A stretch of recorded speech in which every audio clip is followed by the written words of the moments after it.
स्वागत करते हैं दिल से आपका, अभिनंदन करते दिल से आपका। स्वागत करते हैं दिल से आपका, अभिनंदन करते दिल से आपका। खिली है कलियां सजे हैं द्वार, खिली है कलियां सजे हैं द्वार।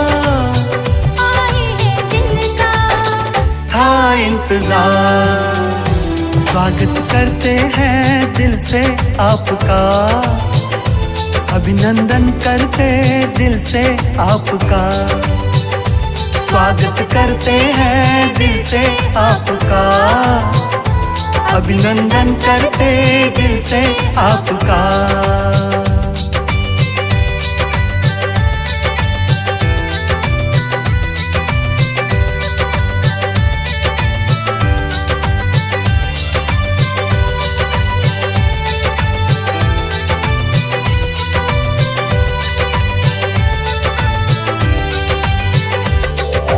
मन सुमन है महका, दीदार आपका पाकर।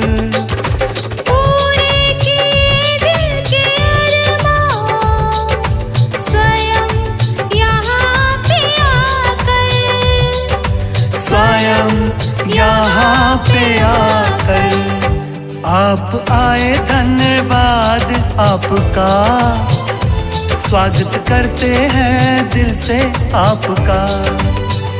स्वागत करते हैं दिल से आपका, अभिनंदन करते दिल से आपका। खिली है कलियां सजे हैं द्वार, खिली है कलियां सजे हैं द्वार। आए हैं जिनका था इंतजार, स्वागत करते हैं दिल से आपका, अभिनंदन करते दिल से आपका। स्वागत करते हैं दिल से आपका, अभिनंदन करते दिल से आपका।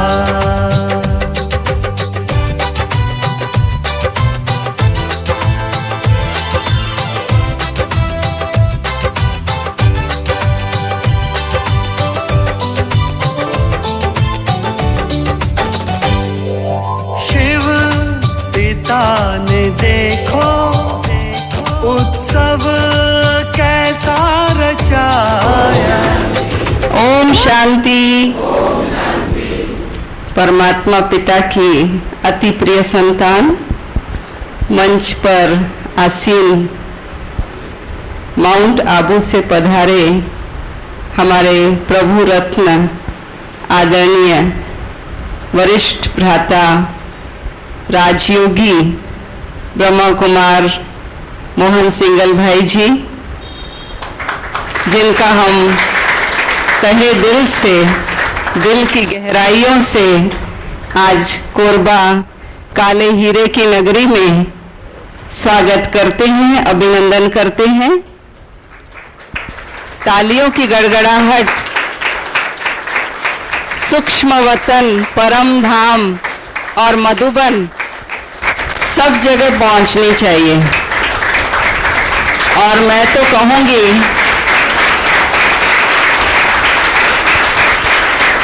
हमारे भाई साहब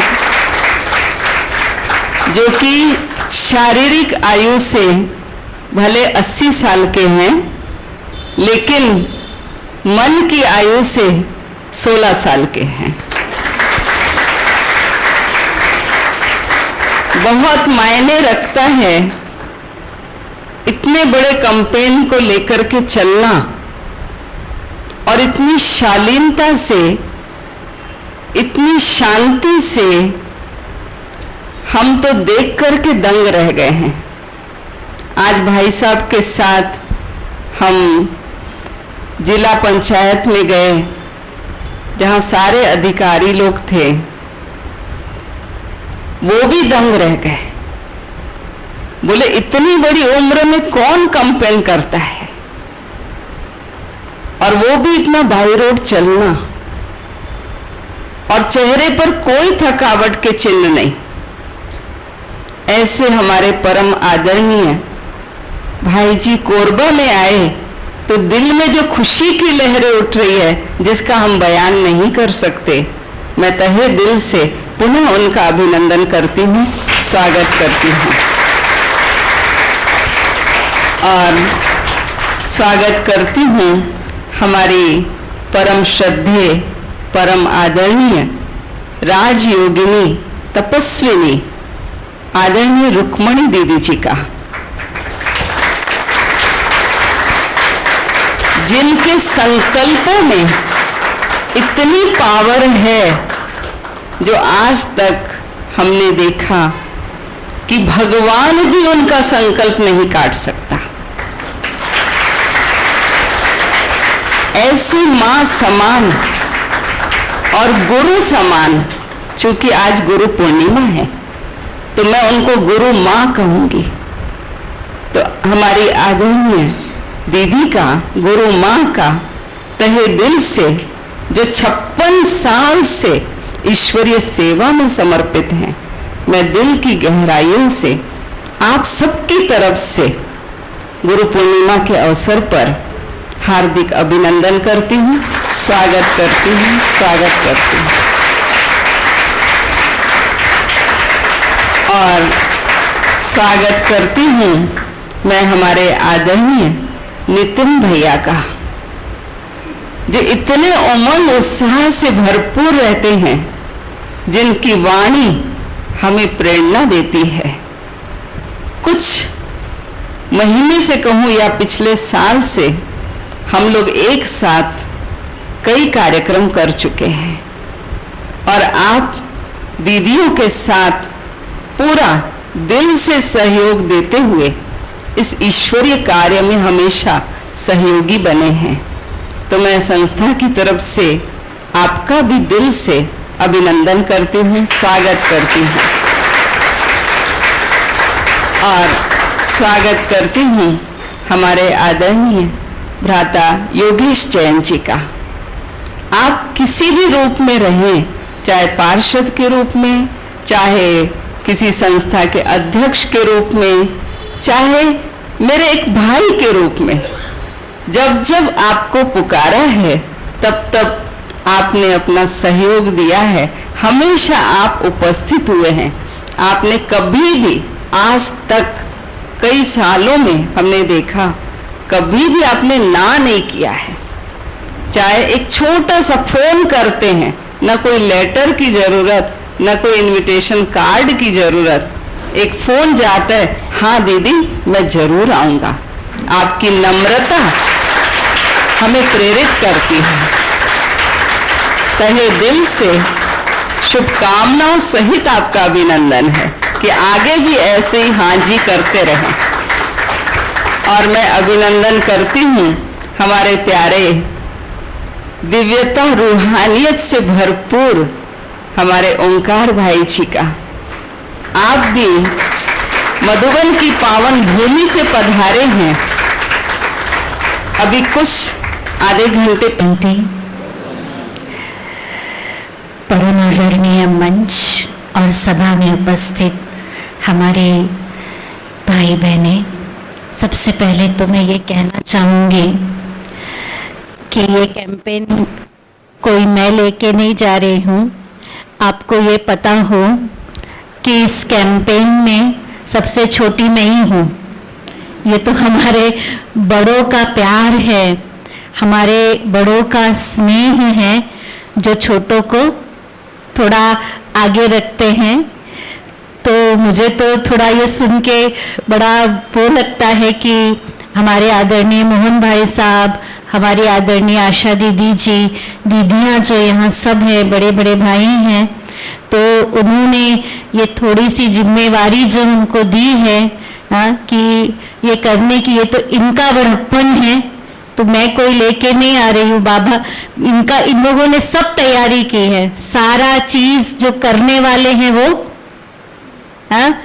ये सब हैं, बड़े हैं हमारे। तो ये चीज भाई साहब बहुत बहुत धन्यवाद आपका, जो आपने इस कैंपेन में हमें अपने साथ रखा, ये आपका बहुत बहुत धन्यवाद है। बाकी तो ब्रह्मा कुमारी विगत 90 वर्षों से इस पूरे संसार से अज्ञानता के अंधकार को मिटाने का जो एक सुंदर कार्य कर रही हैं, उस कार्य को करते हुए निश्चल रूप से, निस्वार्थ रूप से, कोई भी तरह से ये नहीं है कि किसी से कुछ चाहिए, बस यही दिल की इच्छा है इस ब्रह्मा कुमारी की कि इस हर मनुष्य के अंदर से उनकी कमी कमजोरियां निकलकर दिव्य गुणों का विकास हो जाए, ताकि ये दुनिया दैवतुल्य बन जाए। और इसी मार्ग में हमारे जो 26 विंग्स हैं, इस कार्य को जो कर रहे हैं सब मिलकर, उसमें हमारा एक साइंटिस्ट, इंजीनियर, आर्किटेक्ट जो विंग है हमारा, उसने भी कई अभियान निकाले हैं। माना मैं समझती हूँ कि भाई साहब ही हमारे 28 से ज्यादा अभियान इसमें निकल चुके हैं प्रकृति के ऊपर। और ये जो अभियान अभी हमारा निकल रहा है eco care and disaster management का, इसमें पूरे साल में ये लक्ष्य रखा गया है कि पूरे भारतवर्ष में जो ये आपदाएं आ रही हैं, बाह्य रूप से तो दुनिया भी इसे कंट्रोल करने में लगी हुई है, परंतु जो ब्रह्मा कुमारी इसका कार्य है कि आंतरिक रीति से, क्योंकि प्रकृति भी हमारे वाइब्रेशन को महसूस करती है, तो आंतरिक रीति से भी इसे कैसे मजबूत करना है, कैसे हर मनुष्य के अंतर मन से सहयोगी बनाकर इस प्रकृति को भी सुख शांति संपन्न बनाना है। तो विशेष तौर से ये तीसरा कैंपेन है और 3 कैंपेन और आगे चलेंगे। तो पहला तो निकला हमारे पानीपत से, इसका उद्घाटन हुआ मधुबन हमारे हेडक्वार्टर माउंट आबू में, और फिर वहां से पानीपत से जम्मू फर्स्ट निकला, सेकंड था माउंट आबू से लेकर, जिसने राजस्थान, जिसने अहमदाबाद, गुजरात और महाराष्ट्र कवर किया लास्ट नागपुर तक। और ये हमारा कैंपेन निकला है जिसका उद्घाटन 2 दिन पहले आदरणीय महामहिम गवर्नर साहब ने किया, रायपुर से लेकर जबलपुर तक का ये हमारा कैंपेन है, जिसमें हम हर सिटी में जाकर जितने भी प्रोग्राम्स करते हैं, लक्ष्य एक ही रहता है कि उनके अंदर से, क्योंकि आज सबसे ज्यादा हम देख रहे हैं जितने भी डिजास्टर हो रहे हैं या जितनी भी आपदाएं हैं, जो भी चीजें हैं बाह्य रूप से, सभी का रूट कॉज है कहीं ना कहीं मेंटल डिजास्टर, मानसिक प्रदूषण। और हर क्षेत्र से, चाहे बच्चे हो, यूथ हो या किसी भी उम्र के लोग हो, लेकिन इस प्रदूषण से वर्तमान समय अभी कोई भी बचा नहीं है। तो ये जो प्रोग्राम्स हम ले रहे हैं, हर जगह जाकर, हर शहर में जाकर एक आह्वान है कि मानसिक प्रदूषण को हम कैसे दूर करें, ताकि ये जो बाह्य प्रदूषण की आपदाएं हैं धीरे धीरे। मैं रोहित कुमार सिंह, साइंटिस्ट, पर्यावरण विभाग कोरबा से। इस संस्था के माध्यम से मुझे यहाँ पे बुलाया गया है, काफ़ी आभार प्रकट करता हूँ और आप सभी का स्वागत करता हूँ। आप सभी का धन्यवाद मुझे यहाँ बुलाने के लिए। हम यहाँ कोरबा ऊर्जाधानी के नाम से जाना जाता है, और यहाँ पे तो प्रकृति में प्रदूषण है ही, उसका हम वैज्ञानिक तरीके से या फिर तकनीकी तरीके से कैसे उसको कम कर सकते हैं, उसके लिए हमेशा से प्रयासरत रहे हैं। इसके अलावा इस संस्था के माध्यम से अभी दीदियों ने बताया कि इसके साथ साथ हमारे मानसिक जो है उनको भी ठीक करना है। तो इसके बारे में तो मैंने कभी सोचा नहीं था, यहाँ आके पता चला। तो इस बारे में ज़रूर चिंतन करेंगे और इसकी विस्तृत जानकारी हमें यहाँ से मिलेगी। धन्यवाद सर। बहुत बहुत धन्यवाद आदरणीय रोहित सिंह जी। इसके पश्चात मैं इसी क्रम में भैया जी, भ्राता नितिन चतुर्वेदी, सदन में उपस्थित सभी जनों का मैं धन्यवाद देता हूं कि आप लोगों ने मुझे इस लायक समझा कि मैं यहाँ पर हूँ, कुछ आप सब लोगों के सामने बोल सकूं। सोच के नहीं आया था क्योंकि मुझे विषय का बहुत ज़्यादा अंदाज़ा नहीं था। अजय भाई ने जब मुझे बुलाया तो बोले कि आप आधा घंटे का समय चाहिए आपसे, और मैंने कहा ठीक है मैं आ जाऊँगा। थोड़ी सी जानकारी आप लोगों को ये भी दूं कि मेरा अध्यक्षीय कार्यकाल जून 30 तक था, अब मैं भूतपूर्व हो गया हूँ, लेकिन आप लोग मुझे उसी रूप में स्वीकार कर रहे हैं, ये मेरे लिए सौभाग्य की बात है। यहाँ का विषय जो है ये देखने में लग रहा है कि बड़ा छोटा सा पर्यावरण संरक्षण एवं आपदा प्रबंधन, जितना छोटा है इतना छोटा है नहीं है। असल में हम सांस ले रहे हैं वो भी प्योर नहीं है। ऑक्सीजन हमारे साथ शरीर के अंदर जा रही है, न जाने क्या क्या अपने साथ लेके जा रही है। हम सुबह सांस लेते हैं और योग करते हैं, एक नाक से अंदर खींच के दूसरे नाक से छोड़ना। हम सिर्फ ये सोचते हैं कि हम ऑक्सीजन ले जा रहे हैं, लेकिन सिर्फ ऑक्सीजन नहीं जा रही, उसके साथ बहुत सारी चीज़ें हैं। अब सर आए हैं CSEB से, बहुत सारा योगदान तो इन लोगों का भी है। हम लोग ऐसे क्षेत्र में रहते हैं जहाँ पर कोयला, ब्लैक डायमंड, जैसे दीदी ने बताया कि इसके इर्द गिर्द ही हमारी सारी कमर्शियल एक्टिविटीज़ होती हैं, चाहे वो ट्रांसपोर्टेशन हो या पावर जनरेशन हो। मैं मजाक के तौर पर बोल रहा था, सर सीरियस मत हो जाइएगा नहीं तो हम लोगों की लाइट आनी बंद हो जाएगी। तो हमारे जो सारी चीज़ें हैं ये इसके इर्द गिर्द है। देखिए हमको ना बड़ा बैलेंस करके चलना है। जहाँ तक आध्यात्म और मानसिकता की बात है तो वहाँ मेरी पहुँच नहीं है। मेरी पहुँच जो है वो है आप लोगों के बीच में रहकर शहर को जानना और पर्यावरण को जानना। तो जितना मैंने जाना है कि हम आपदा में अवसर ढूंढते हैं, ये जब, लेकिन प्राकृतिक आपदा जब आती है ना तो हमारा दिमाग काम करना बंद कर देता है। आप देखिए जरा सी बारिश होती है, वाटर लॉगिंग हो जाती है। बिलासपुर के बहुत सारे वीडियोज आप लोगों ने देखे होंगे, और कोरबा में ही निचले स्तरों पे जो जहाँ पर नदी किनारे लोग रहते हैं वो तो अभी शायद इस चीज़ को सबसे ज़्यादा अनुभव कर रहे होंगे। बचपन में पढ़ा था कि एक पौधा जो होता है जब वो वृक्ष बनता है तो वो अपने साथ बहुत सारी मिट्टी को बांध के रखता है ताकि सॉइल इरोजन, जो जमीन का कटाव होता है, वो रुकता है। आज कितने टनों मिट्टी हमारी बरसात में बह जा रही है। कंक्रीट के जंगल बनते चले जा रहे हैं। रोड के किनारे भी हमको सीमेंट चाहिए, पेवर्ड ब्लॉक्स चाहिए। सुंदरता के नाम पर हम आर्टिफिशियल युग में जी रहे हैं। एक पौधे के नीचे, एक वृक्ष के नीचे अगर आप नीम के पेड़ के नीचे बैठे या पीपल के पेड़ के नीचे बैठे हैं, जो सुखद अनुभव मैंने तो किया है अपने बचपन में। मेरी उम्र पर मत जाइएगा, मेरी त्वचा से मेरी उम्र का अंदाजा नहीं लगेगा आपको। बहुतों से मैं काफी छोटा हूँ, लेकिन जो मैंने अनुभव किया वो साझा कर रहा हूँ आपसे। पेड़ लगाइए, पेड़ लगाने के अलावा कोई भी दूसरा तरीका नहीं है। हम रोटरी क्लब की तरफ से अभी हमारे पास एक संस्था ने हमें अप्रोच किया है मुंबई से, वो 1 लाख पौधे लगाना चाहते हैं कोरबा में, पर उनके पास जगह नहीं है। वो हमसे बोल रहे हैं कि आप हमको जगह दीजिए। हमारी बात चल रही है अलग अलग क्षेत्रों में, नगर निगम है या SCCL है या CSEB के सर हैं अभी यहाँ पे, अगर वो हमें जगह देते हैं तो हम बिल्कुल वहाँ पौधे लगाना चाहेंगे। वो निःशुल्क लगाना चाहते हैं पौधे यहाँ आकर।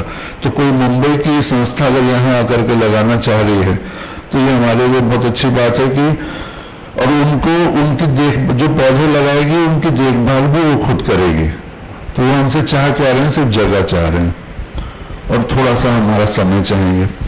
तो हम लोग उस क्षेत्र में काम कर रहे हैं। एक छोटी सी जानकारी दे दूं, मैं 15 वर्ष पहले, 20 वर्ष पहले मैं पॉल्यूशन के ऊपर कुछ काम करना चाह रहा था। आपके समक्ष उपस्थित होने का सौभाग्य मिला, उसके लिए मैं ब्रह्मकुमारी परिवार को बहुत बहुत धन्यवाद देता हूं।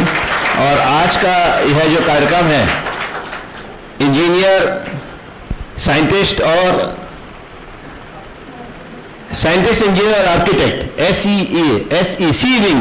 सी विंग जो आया है, और 80 साल के मोहन भैया अगर इस अभियान को लेके चले हैं तो हमें उनको सुनना बहुत जरूरी है।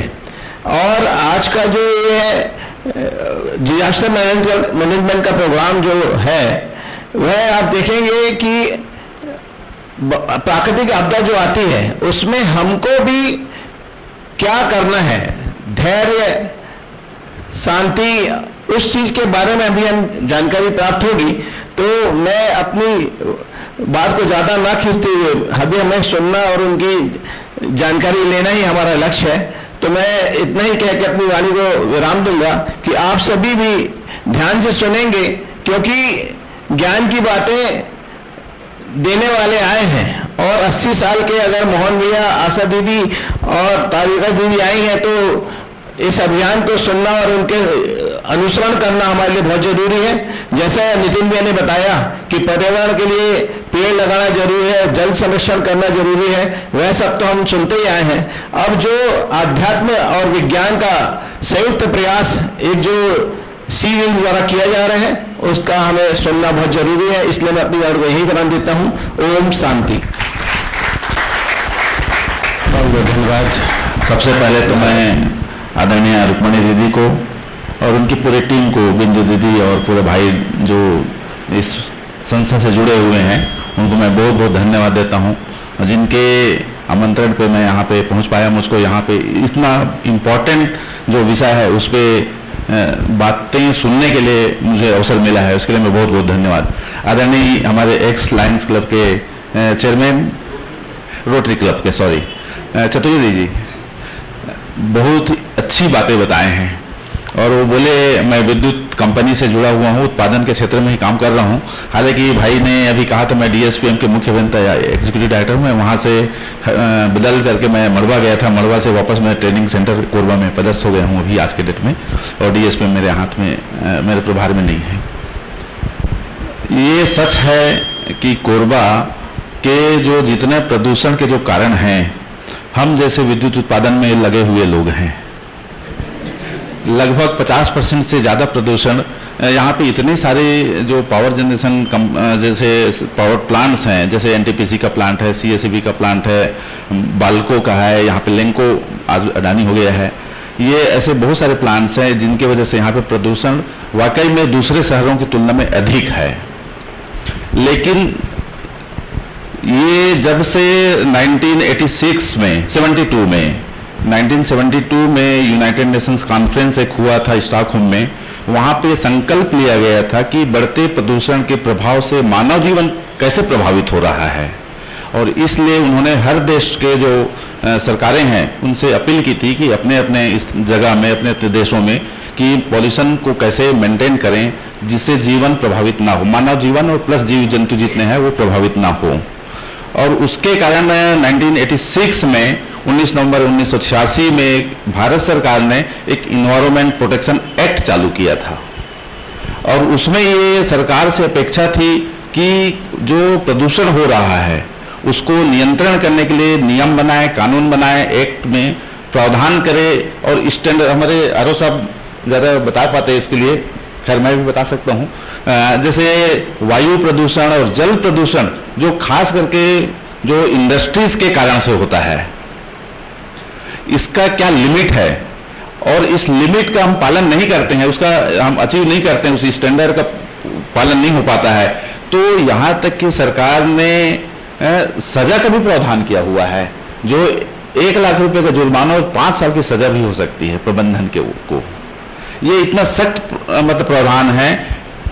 प्रबंधन हालांकि इसमें बहुत हर संभव प्रयास करता है कि इस जो स्टैंडर्ड्स हैं उसको मीट आउट करे, लेकिन 100% उस स्टैंडर्ड को प्राप्त कर पाना बड़ा मुश्किल काम है, बहुत कठिन होता है।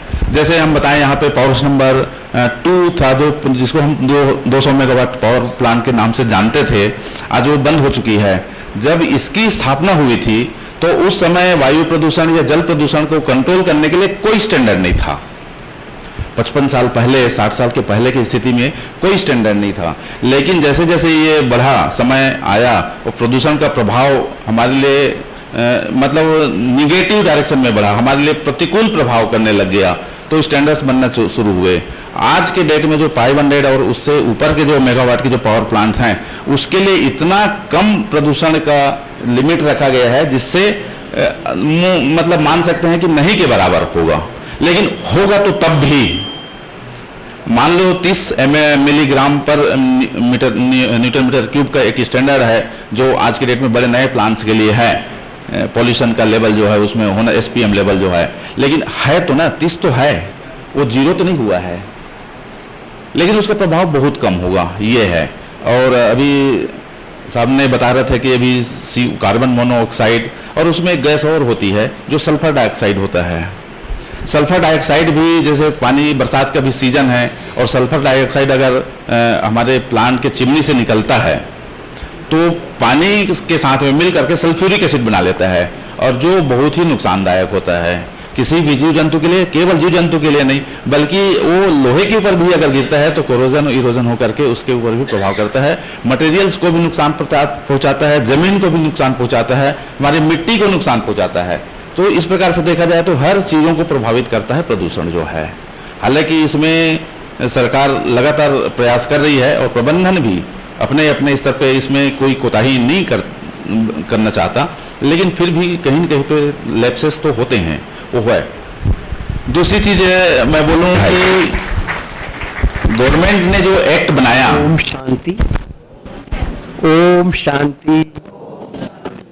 मंच पर विराजमान हमारे साइंटिस्ट इंजीनियरिंग विंग के नेशनल चेयरपर्सन परम आदरणीय राजयोगी भ्राता मोहन सिंघल जी, आदरणीय राजयोगिनी रुक्मणी दीदी जी, हमारे मंच पे विराजमान हमारे सभी सम्मानित अतिथि और हमारे इस अभियान में हमारे साथ चल रहे हमारे सभी यात्री भाई बहनें और सभा में मौजूद आप सभी प्यारे प्यारे हमारे श्रोता भाई बहनें,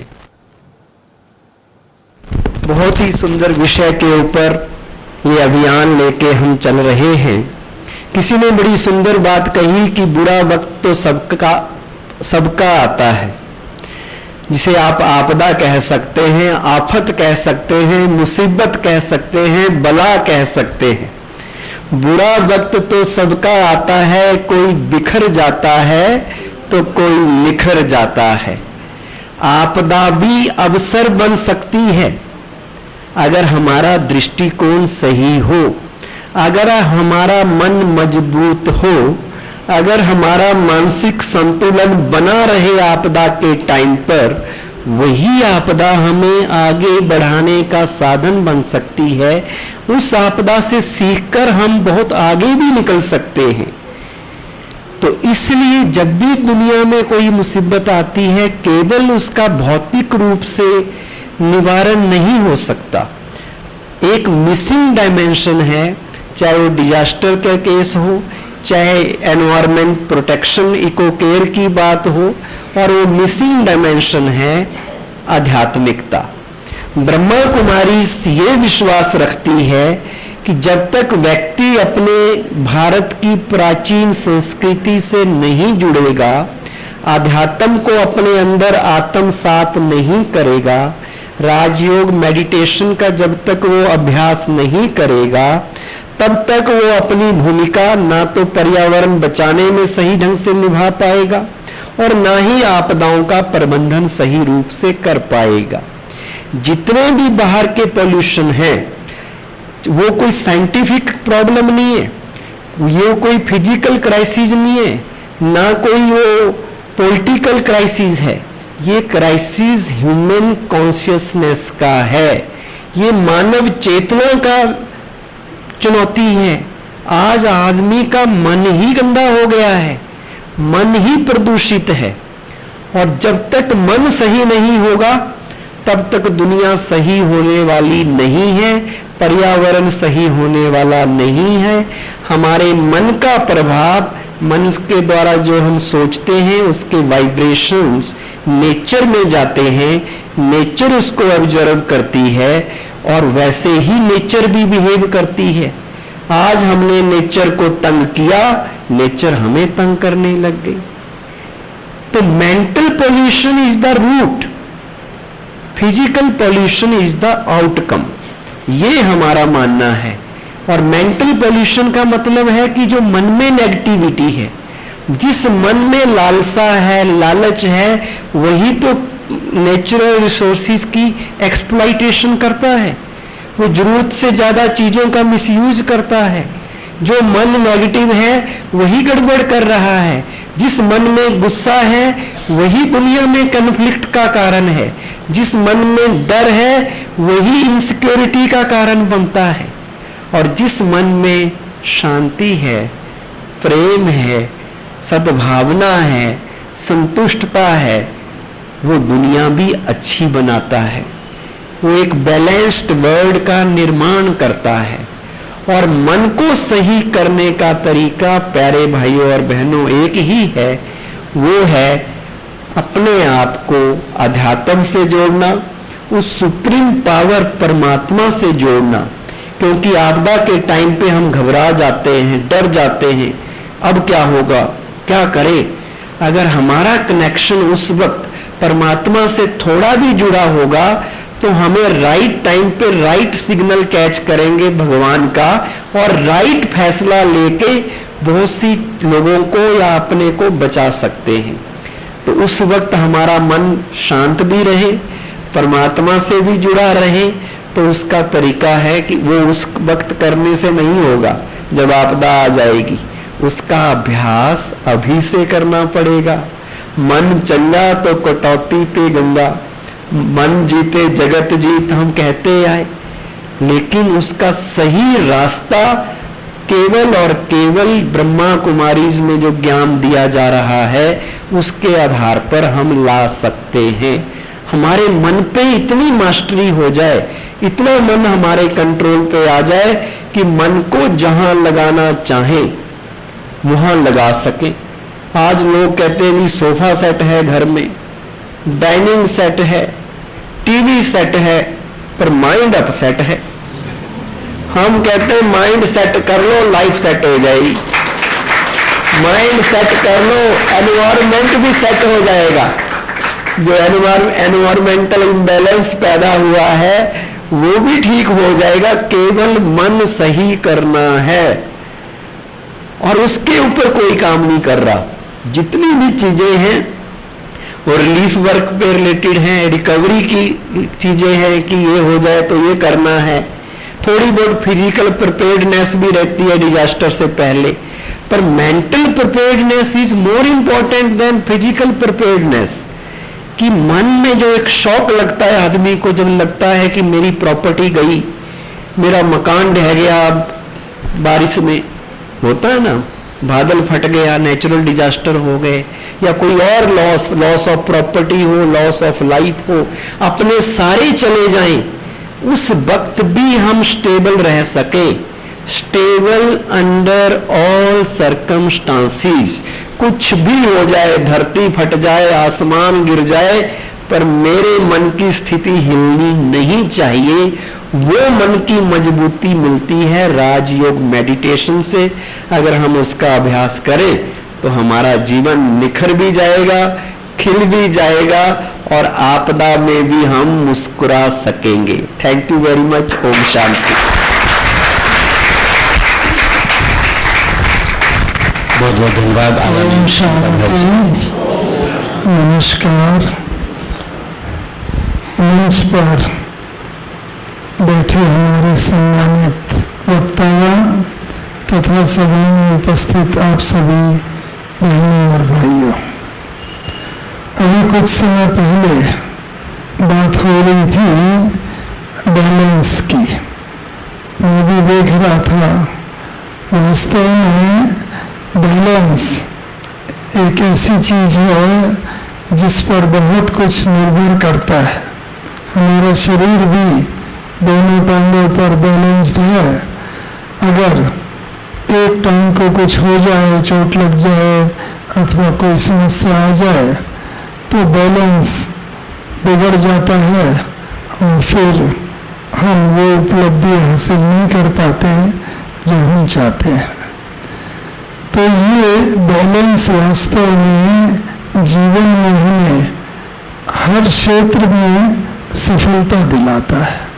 हम सभी सफलता चाहते हैं और ये सफलता अगर हम हासिल कर लेते हैं तो हर मनुष्य को बहुत खुशी भी होती है, क्योंकि प्रत्येक मनुष्य शांति और आनंद, खुशी उसकी प्राप्ति करना चाहता है। हम सभी इस क्षेत्र में कार्यरत हैं, इसी के लिए हम धन कमाते हैं, परिवार रचते हैं और सारे कार्यक्रम जो करते हैं उसका लक्ष्य यही होता है कि हम जीवन में सुख, शांति, आनंद प्राप्त करें। तो ये जैसे टांग हैं बैलेंस के लिए, ऐसे ही हमारे शरीर के अंदर ये ब्रेन है। ब्रेन के भी दो पार्ट हैं, लेफ्ट एंड राइट ब्रेन, और ये भी एक बैलेंस की कामना करते हैं। अगर हम लेफ्ट एंड राइट ब्रेन को बैलेंस कर सकते हैं ठीक रीति से, जो कि मेडिटेशन के द्वारा सहज रीति से हो सकता है, तो वो बैलेंस जो है हमें खुशी और आनंद प्रदान करता है। देखिए लेफ्ट पार्ट ब्रेन है, ये मोस्टली हमारे फिजिकल चीज़ों को गवर्न करता है। जो भौतिक क्षेत्र हैं, जो है भौतिक क्षेत्र में हम धन कमाते हैं, हम परिवार रचते हैं, कुछ भी कामना करते हैं और शरीर के संबंधित उसकी उपलब्धि चाहते हैं। साथ ही साथ जो right part of the brain है, वो right part of the brain जो है दायां हिस्सा, वो दायां हिस्सा जो है वो हमें जो आत्मा के अंदर की गुण और शक्तियाँ हैं, मुख्य रीति से यहाँ पर बहनें जो बताती हैं, आत्मा के 7 गुण हैं, सुख, शांति, आनंद, पवित्रता, प्रेम, ज्ञान और शक्ति। ये जो 7 गुण हैं ये राइट पार्ट से गवर्न होते हैं। तो लेफ्ट एंड राइट पार्ट का बैलेंस अगर हम किसी विधि से कर सकते हैं तो हमारे जीवन में सदा काल के लिए खुशी, शांति और शक्ति हासिल हो जाती है। और इस कारण से ये जो लेफ्ट एंड राइट पार्ट हैं, ये इनका बैलेंस जीवन में एक काफ़ी आवश्यक है।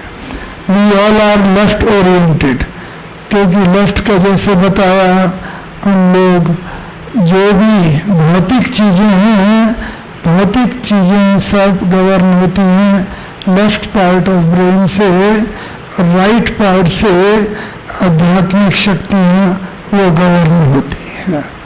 तो इसीलिए आवश्यक यही है कि हम लेफ्ट एंड राइट पार्ट जो ब्रेन के हैं उनको यथार्थ रीति से समझने का प्रयास करें, और वो समझने का प्रयास राजयोग मेडिटेशन जो बताया जाता है, उस राजयोग मेडिटेशन के द्वारा हम बहुत अच्छी तरह और सहज रीति से दोनों पार्ट की एक्टिविटीज़ को समझ सकते हैं कि बाएं पार्ट से क्या होता है और राइट पार्ट से क्या होता है।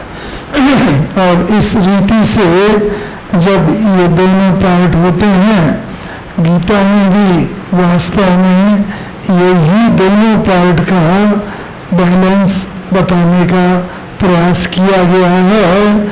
अर्जुन को भी बताया गया कि किस प्रकार से left and right part in सब का बैलेंस ज्ञान और योग के द्वारा बहुत सहज रीति से हासिल किया जा सकता है। इस संदर्भ में मैं आपको एक बात विशेष बताना चाहूँगा, वो ये कि ये जो हमारा लेफ्ट पार्ट है, हम mostly left oriented left part से काम करते हैं और राइट पार्ट को हम अवॉइड करते हैं, क्योंकि उस पार्ट के बारे में हम ज़्यादा जानते नहीं हैं। राजयोग में ये राइट पार्ट का बैलेंस लेफ्ट पार्ट से बताया जाता है। इसलिए मैं आपको यहाँ पर इस ईश्वरीय विश्वविद्यालय में यहाँ पर आमंत्रित करना चाहता हूँ। मैं माउंट आबू से आया हूँ, जो इस इंस्टीट्यूशन का इंटरनेशनल हेडक्वार्टर है। वर्तमान समय इस ईश्वरीय विश्वविद्यालय की अमेरिका लगभग जो पूरे विश्व भर में हमारे ब्रांचेज हैं, 140 देशों में इस इंस्टीट्यूशन की ब्रांचेस हैं, 140 कंट्रीज। और वहाँ पर उन देशों में किस प्रकार से दोनों पार्ट का बैलेंस करना सहज रीति से बताया जाता है, वो आप लोगों को भी जानना बहुत बहुत आवश्यक है। इसीलिए मैं इस बात में ये आशा करता हूँ कि आप लोग कुछ समय अवश्य निकालेंगे और यहाँ पर केवल कुछ मिनट ही, जैसा शायद बहन जी बता भी रहे थे, लगभग सप्ताह के अंदर एक सप्ताह का कोर्स होता है, प्रतिदिन लगभग आधा पौना घंटा आपको देने की आवश्यकता है। और उसके द्वारा आप ये अपनी मानसिक बुद्धि को अच्छी तरीके से एनहेंस कर सकते हैं, उसकी एक्टिविटी को, कि किस प्रकार से भारतीय संस्कृति में भी कहा गया है बहुत काफ़ी इस बारे में, मन के ऊपर, मन जीते जगत जीत, मन जीते जगत जीत, माया जीते जगत जीत, मन के हारे हार है, मन के जीते जीत। तो हम सब चीज़ों को जीत लेते हैं, बताया भी जा रहा था सेट्स की बात, लेकिन माइंड सेट जो है वो एक्चुअली प्रॉपर रीति से हम उसको गवर्न कर सकें, वो बहुत आवश्यक है। इसीलिए उसके लिए ये आवश्यक है कि मन को हम इस प्रकार से हम चेक करें, नित्य रीति से प्रतिदिन चेक करते रहें कि मन हमारा किस प्रकार से हमारे कंट्रोल में रहता है। और वो कोई डिफिकल्ट नहीं है। हम कहते हैं भाई मन बड़ा चंचल है, भाग जाता है, बैठते हैं 5 मिनट भी घर में भजन कीर्तन या कुछ भी करने के लिए बैठेंगे, मन एकदम भाग जाता है। सही बात भी है। क्यों? क्योंकि मन की उस विधि को हम नहीं जानते जिस विधि से हम मन को कंट्रोल कर सकते हैं। तो आज आपको यहाँ पर उसका भी एक डेमोन्स्ट्रेशन दिया जाएगा कि किस प्रकार से मन को हम किस प्रकार से अपने वश में करके जीवन में सदा काल विजय और सफलता को प्राप्त कर सकते हैं। और वो विजय और सफलता के आधार पे ही भारत में कहा गया, भारतीय संस्कृति में, वसुधैव कुटुंबकम, वसुधा ही हमारा परिवार है।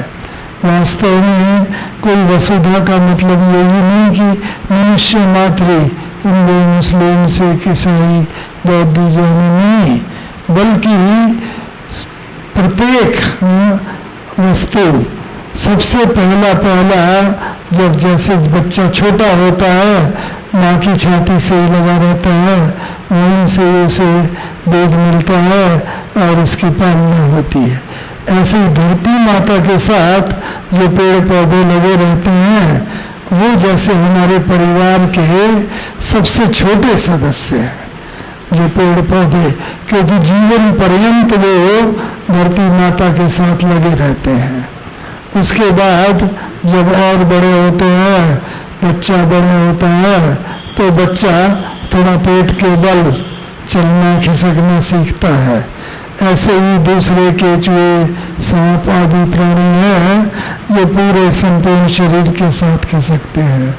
फिर और जब बच्चा बड़ा होता है तो 2 हाथ 2 पैर से चलना सीखता है, और वो 2 हाथ 2 पैर से जब चलना सीखता है बच्चा, तो वो 2 हाथ 2 पैर चौपाए जितने प्राणी हैं, गाय भैंस आदि, उन रीति से चलते हैं। और अंत में हम मनुष्य हैं जो eldest member of the family हैं। काफी समय से आप सभी हमारे सम्मानित अतिथियों के विचार सुन रहे हैं, और हमारे वरिष्ठ आदरणीय मोहन सिंगल भाई जी, चाहे ओंकार भाई जी, इन सब ने हमें राजयोग की महत्ता के बारे में बताया। तो हम अभी थोड़ी सी देर के लिए 3 मिनट के लिए उस योग का अभ्यास करेंगे, अनुभव करेंगे। योग के बारे में तो वैसे बता ही दिया आपको कि राजयोग वो विधि है जिससे हम उस सुप्रीम एनर्जी से कनेक्ट होते हैं, जिस सुप्रीम एनर्जी से कनेक्ट होने के बाद चाहे हमारे आसपास कैसी भी परिस्थिति हो, घटना दुर्घटना हो, चाहे कोई आपदा हो, पर उनके संरक्षण में और उनकी कनेक्टिविटी की वजह से हम पूर्ण रूप से सुरक्षित रह सकते हैं। तो आपदाओं को तो हम डायरेक्टली रोक नहीं सकते, पर कम से कम हम अपनी सुरक्षा तो कर ही सकते हैं। और जहाँ तक पॉल्यूशन की बात है, तो हम ध्वनि प्रदूषण की, जल प्रदूषण, वायु प्रदूषण, धरती प्रदूषण, कई प्रकार के प्रदूषण की बात करते, पर सबसे मुख्य है हमारा मानसिक प्रदूषण, और जिसे दूर करने के लिए हमें सबसे अधिक उपयोगी साधन है मेडिटेशन। तो जब हम लगातार उस परम सत्ता, परम पिता परमात्मा के साथ, जो सर्व शक्तियों का स्रोत है और हम सभी आत्माओं के माता पिता हैं, हमारे संरक्षक हैं, तो उनसे जब कनेक्ट रहते हैं, तो जिस तरह सैटेलाइट से जुड़े रहने पर विज्ञान के साधन स्वतः ही सही रूप से काम करते हैं, सही सूचनाएं देते हैं, ठीक इसी तरह उस परम सत्ता से जब हम कनेक्ट रहते हैं प्रॉपर तरीके से, तो हमें भी अपनी सुरक्षा के लिए जो भी सूचनाएं मिलनी है, जो इंट्यूशंस मिलने हैं, जो सुरक्षा मिलनी है, वो स्वतः ही मिल जाती है। तो अभी हम सिर्फ 3 मिनट के लिए एक प्रयास करेंगे, एक छोटा सा अभ्यास करेंगे उस सुप्रीम ऊर्जा के साथ जुड़ने का। और जैसा कि आपको बताया, 7 दिन का जब कोर्स होता है तो उसके अंदर संपूर्ण विधि सिखाई जाती है, उस विधि को बताया जाता है और अनुभव भी कराया जाता है। तो हमें उम्मीद है कि जो भी हमारे नए भाई बहन आज आए हुए हैं इस कार्यक्रम में, वो 7 दिन का शिविर जरूर करेंगे और इस मेडिटेशन को जरूर सीखेंगे। तो इस अनुभूति के लिए हम सभी थोड़ा अलर्ट होकर बैठे, चाहे तो थोड़ा हिल डुल ले, अपने पैरों को व्यवस्थित कर ले, ताकि इस 3 मिनट के अंदर हम बिल्कुल साइलेंस में जाकर सभी बातों को भूलकर, आसपास के वातावरण से भी बिल्कुल डिटैच होकर, न्यारे होकर एकमात्र उस सुप्रीम ऊर्जा से कनेक्ट करेंगे। मैं आपको संकल्प दूंगी, गाइड करूंगी, आपको सिर्फ उसका अंदर मनन करना है, यानी उस विचार को चिंतन में लाना है और उसमें मगन होना, अर्थात उसको विजुअलाइज करना है।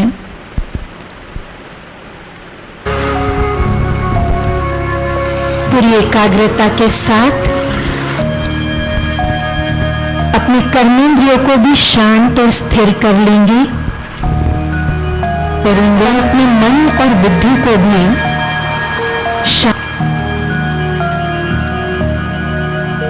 अपने विचार और अपना पूरा ध्यान मस्तक के बीच दोनों नैनों के मध्य, जिसे भ्रुकुटी कहते हैं, उस भ्रुकुटी में एकाग्र करेंगे और अपने वास्तविक अस्तित्व को, अपनी चेतना को विजुअलाइज करेंगे एक छोटे से लाइट के पॉइंट के रूप में।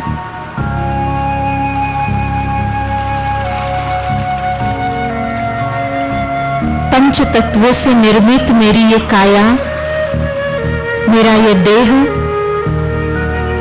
और इस देह में मस्तक के ठीक बीच विराजमान मैं आत्मा चेतन शक्ति हूं। इन पंच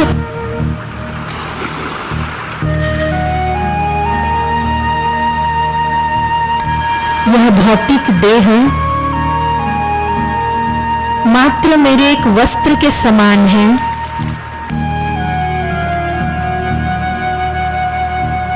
जिसे मैं आत्मा धारण किए हुए हूं।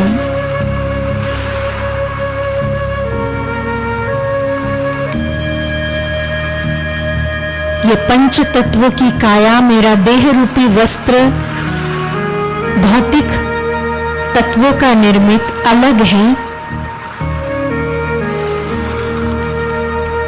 और आध्यात्मिक शक्ति से, ऊर्जा से भरपूर मैं आत्मा, मेरा अस्तित्व अलग है।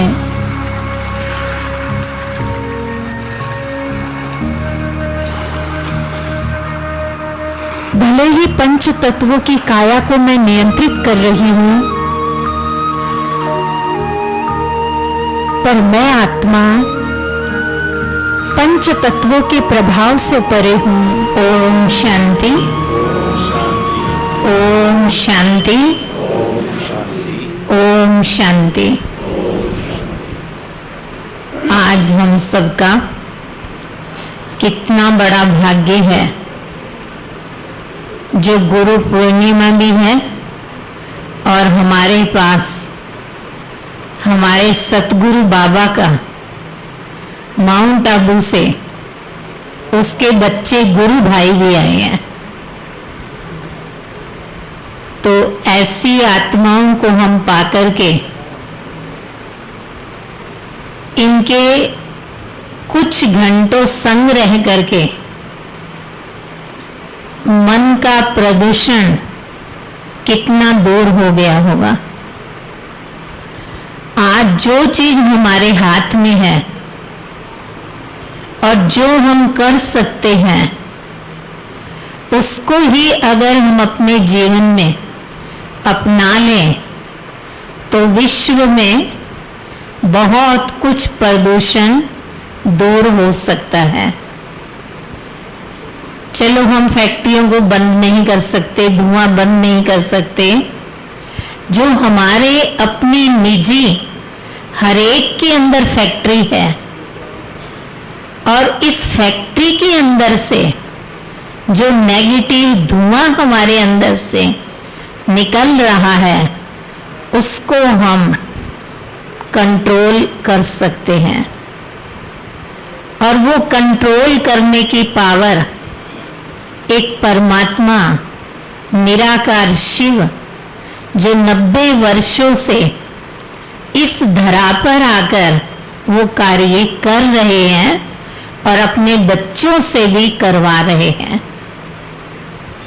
और वो दिन दूर नहीं जो ये सारा विश्व एक बहुत सुंदर दुनिया बनेगी, लेकिन उस दुनिया में चलने के लिए हमें अपने विचारों को पहले इतना सुंदर बनाना होगा, तब हम ऐसी दुनिया में प्रवेश कर सकेंगे। तो मेरे सभी भाई बहनों ने मेडिटेशन के ऊपर बताया, तो जरूर हम आकर के अपने जीवन के 7 घंटे उस ईश्वर को देके देखें और फिर अपने जीवन को देखें कि कितना हमारे अंदर से रोज का रोज प्रदूषण खत्म होता जा रहा है। ओम शांति, ओम शांति, ओम शांति। बहुत बहुत धन्यवाद आदरणीय रुक्मिणी दीदी जी।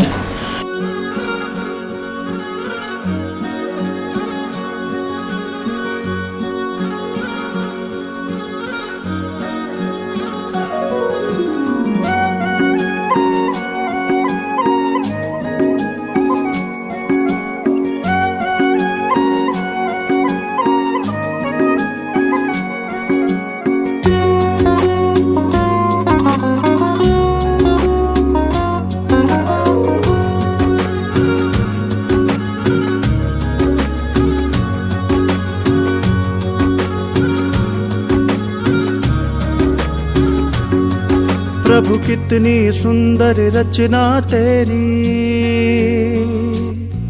प्रभु कितनी सुंदर रचना तेरी, कहते हैं जिसे प्रकृति। कितनी सुंदर रचना तेरी, कहते हैं जिसे प्रकृति।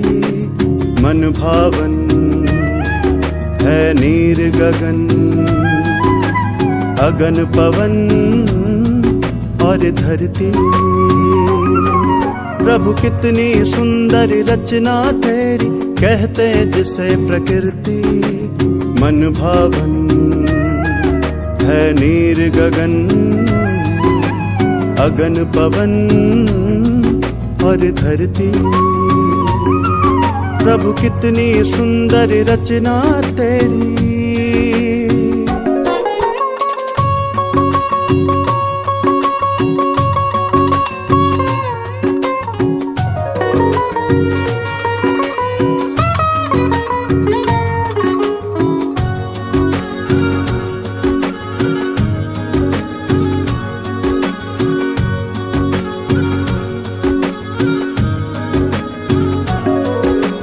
बना इन्हीं से जीवन सबका कायम इन्हीं से रहता। बना इन्हीं से जीवन सबका कायम इन्हीं से रहता। सांसें चलती हैं पवन से, नीर रगों में बहता। बना इन्हीं से जीवन सबका कायम इन्हीं से रहता। सांसें चलती हैं पवन से, नीर रगों में बहता।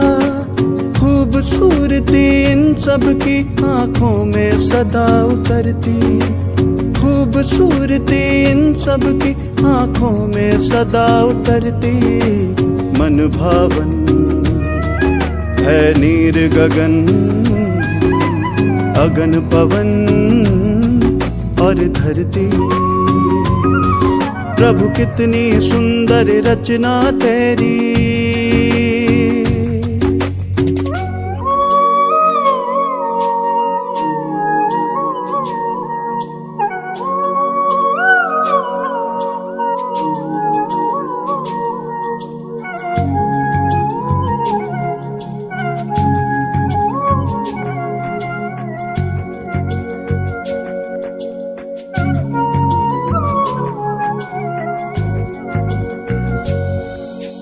माँ बन करके गोद में अपनी पाले धरती माता।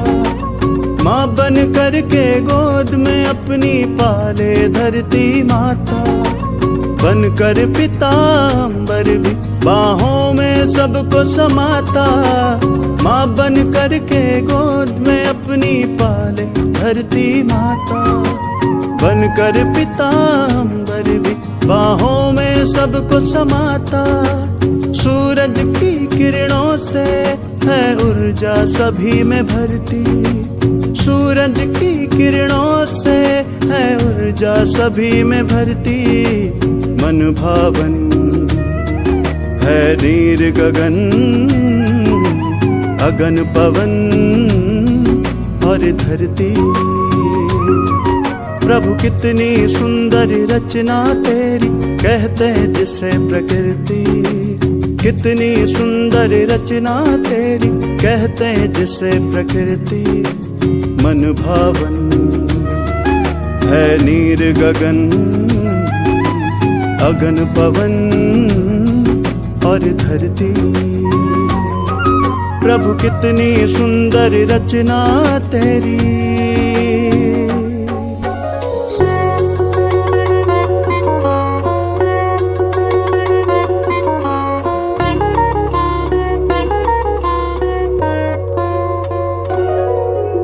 सागर की गहराई में रत्नों की अनोखी खान टिके हैं, जिस पर चांद सितारे वो है आसमां। सागर की गहराई में रत्नों की अनोखी खान टिके है, जिस पर चांद सितारे वो है आसमां। पल पल इन्हीं के सदके है जिंदगी निखरती, पल पल इन्हीं के सदके है जिंदगी निखरती। मन भावन है नीर गगन, अगन पवन और धरती। प्रभु कितनी सुंदर रचना तेरी,